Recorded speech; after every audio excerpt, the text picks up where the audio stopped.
why A2 just cannot fail. The reason why A2 cannot fail, is completely built to win, is for several reasons. I'm going to go through them, starting from, all of them are big reasons, but I'll end on the biggest one and most obvious that people really should know. Because first of all, it's already got the core community. When it comes to building a game, community is something that you really have to work hard to build later down the line. Once it's actually released, you want to engage with people and basically beg people to play your game and give you feedback.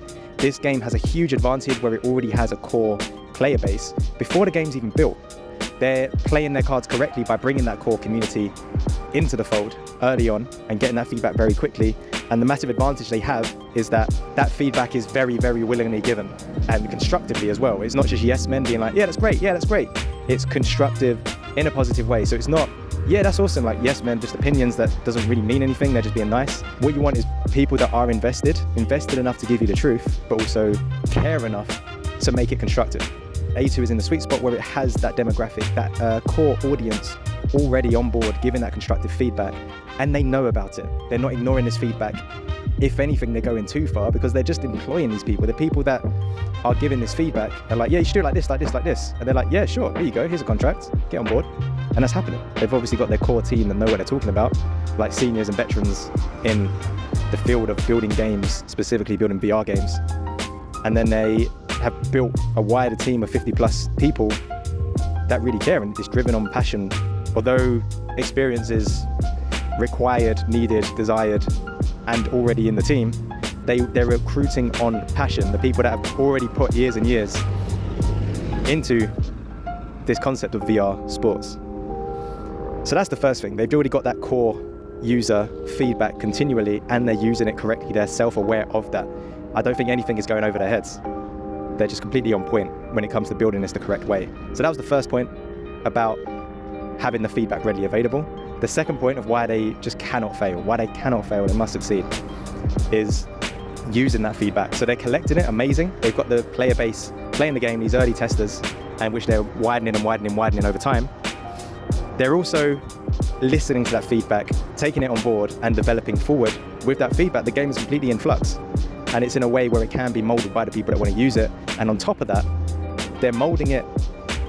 They're setting up the game where there will be a default game mode that people can play. And in their eyes is good, solid because of the feedback they got already and just giving their best opinion and tried and tested. But also they're building it in a way where you can come along, have your own ideas, disagree with how they've already done it, and do it yourself. They're putting in these level editors where you can modify it in any way that you want it to be and have custom ways of playing this game. And the reason they can do that is because what they're building is more of a bespoke level editor than it is as a standalone game. They're selling us on a bigger concept of a chill out space. The way that I've worded it is that it's a playground. They're building a playground for us to go into, and we can set our own rules of how we want to do stuff. So A2 is talking about how it can't fail for those reasons, but the biggest thing of all is recruiting people of passion, people that care about the end result, and they're going to go that extra mile to make sure that there's nothing being built off of, well, it's my idea, so it must be sick. There's none of that involved. It appears, from the outside, they're obviously inviting the community in for these first looks and have a good idea of what it's going to be looking like and give our opinions and input. But we're still looking from the outside. So I can't fully comment on the culture internally. However, how it looks from the inside is it seems very high trust. A place where they encourage crazy ideas and there's no irrational pushback for, there's no set larger visions that they're trying to work around from higher up in their own organization. They're going, well, what works? What do people want? Let's build that. Let's build it and make it as good as we can.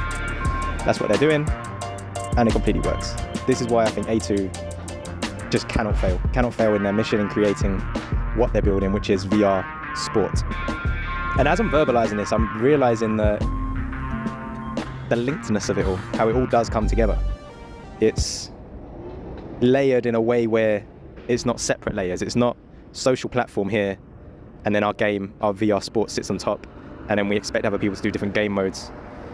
It's all connected. It is a VR sport, and it's the sport that brings the social experience, the shared experience. That's why we're going into the game to play this game, but the reality is 50% of the time, we're not playing the game. We're hanging out, we're chilling. So there's a couple concepts on my mind, and it comes under the umbrella of shared experience. And I think that's like the title I wanna work with. Stations. These are ideas that are kind of like floating in my mind, and I'm using this opportunity of making this video. This has got to be pretty raw, this video. I reckon I won't edit it too much.